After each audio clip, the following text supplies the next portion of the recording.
Hey, good afternoon, everybody. We're on to chapter 15, and this is called the Underfloor Adventure. So it'd be interesting to see what direction this goes. I know, but interesting for you guys. Omri and Patrick decided they must take it in turns to sit up all night with Boone. This was going to be tricky because of light showing under the floor, but Omri unearthed the lopsided remains of a candle he had made himself from a candle-making kit. We can put it behind the dressing up crate, then the light won't show. They got into their pajamas. Patrick was supposed to be sleeping on a folding bed, so they got it ready to avoid arousing suspicion. When Omri's mother came in to say goodnight to them, they both were in bed, apparently reading. The fact that Omri was reading in semi-darkness was nothing unusual. She was always at him about it. "Oh, Omri, why won't you switch your bedside light on? You'll ruin your eyes." "It doesn't work," said Omri promptly. "Yes, it does. Daddy fixed it this morning. You know what was wrong with it?" "What?" asked Omri impatiently, wishing for once that she would go. "That wretched rat of Gillen's had made a nest under the floorboards and lined it with bits of insulation gnawed off the wires. It's a wonder it didn't electrocute itself." Omri sat up sharply. "Do you mean it got loose?" His mother gave a lopsided smile. "Where have you been keeping yourself? It's been loose in this house since last night. Haven't you noticed Gillen frantically looking for it? It seems to have taken up residence under your bed." So his brother's rat's out and running loose in the house. Imagine that with the little guys. "Under my bed!" Omri yelled, leaping out of it and dropping to his knees. "It's no use looking for it. I mean right under the floor. Daddy caught a glimpse of it today when he had the boards up. He couldn't catch it, of course. It's a matter of waiting till it comes out for food, and then—" Omri wasn't listening. "A rat. That was all they needed." We've got to get it. We've got to." "Why? You're not scared of it, are you?" "Me? Scared of that stupid rat? Of course not. But we've got to catch it," said Omri desperately. He felt wild and furious. How could Gillen have let the thing go? The perils that a rat presented to his little men simply turned his blood cold. And why, of all rooms in the house, should it have chosen his? He was tearing frantically at the edge of the carpet, trying to pull it back. Then his mother hiked him to his feet. "Omri, that carpet and those floorboards have been taken up once today. They've been put back down once, and everything tidied up. Rat or no rat, I'm not going through all of that again tonight. Now get into bed and go to sleep." "But—" "Into bed. I said now." When she used that tone, there was no arguing with her. Omri got into bed, was kissed, and watched the light go off and the door close. As soon as her footsteps had faded, he leaped up again, and so did Patrick. "Now we must definitely stay awake all night. We mustn't close our eyes for a moment," said Omri. He was hunting through his ancient collection of book matches for one out of which his father had not cut the matches. He at last found one and lit the candle. They very gently moved Boone's bed out from a hiding place onto the bedside table and set the candle beside it, and sat one on each side. Watching Boone's dreadfully ill-looking face, the pink square of Band-Aid moved frantically up and down as he breathed.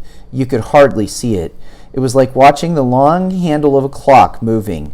Only the strongest concentration enabled them to detect the faint motion. "Hadn't we better move the seed box up here too?" whispered Patrick.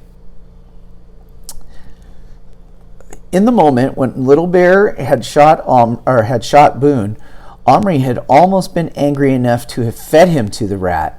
But now this fury had cooled. He certainly didn't want anything awful to happen to him. "Yes, let's."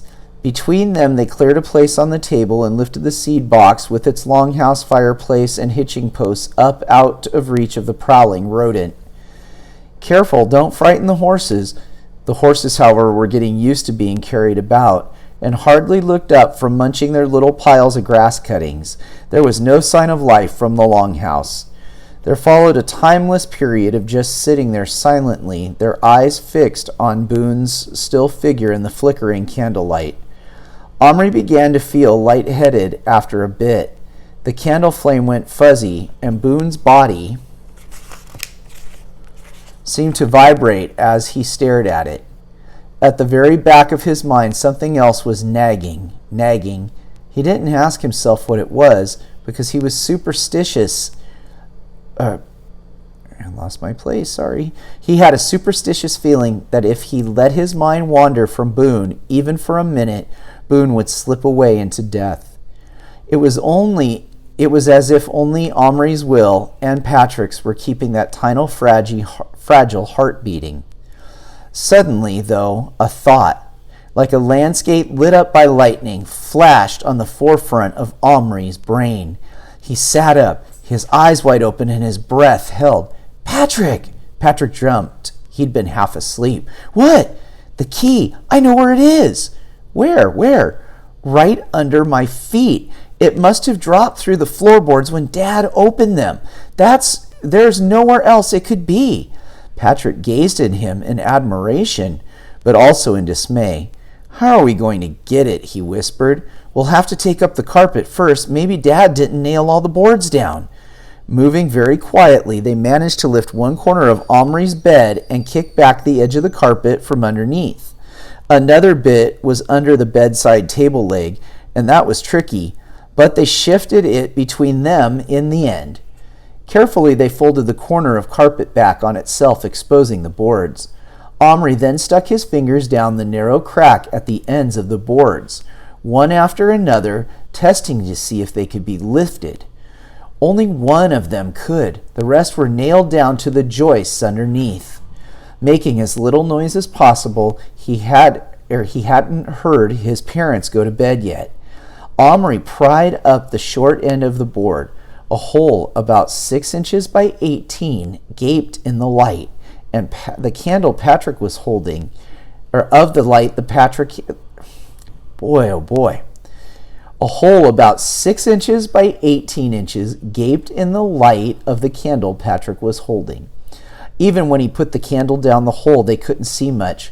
We'll have to risk the bedside light, Omri said. They switched it on and carried its cord down to the hole. Kneeling on the floor, they peered into the depths. They could make out the dusty lathe and plaster about a foot down, the topside of the ceiling of the room below. The room where Omri's parents were now sitting. We'll have to be dead quiet or they'll hear us. Dead quiet doing what? Asked Patrick. It's not there. You'd see it if it was. It must be under one of the nailed down boards, said Omri despairingly. At that moment they heard Little Bear calling them and they stood up. He was standing outside the longhouse. His hair hung loose, his face and chest and arms were smeared with ashes. His feet were bare. Little Bear, what are you doing? Asked Omri, aghast at his appearance. Want fire, want make dance, call the spirits, make Boone live. Omri looked at him for a moment and then felt an ache in his throat that reminded him painfully of his babyish days when he used to cry all the time, days he thought he had left behind forever. Little Bear, dancing won't do any good. The spirits won't help. We need a doctor. To get the doctor, we need the key.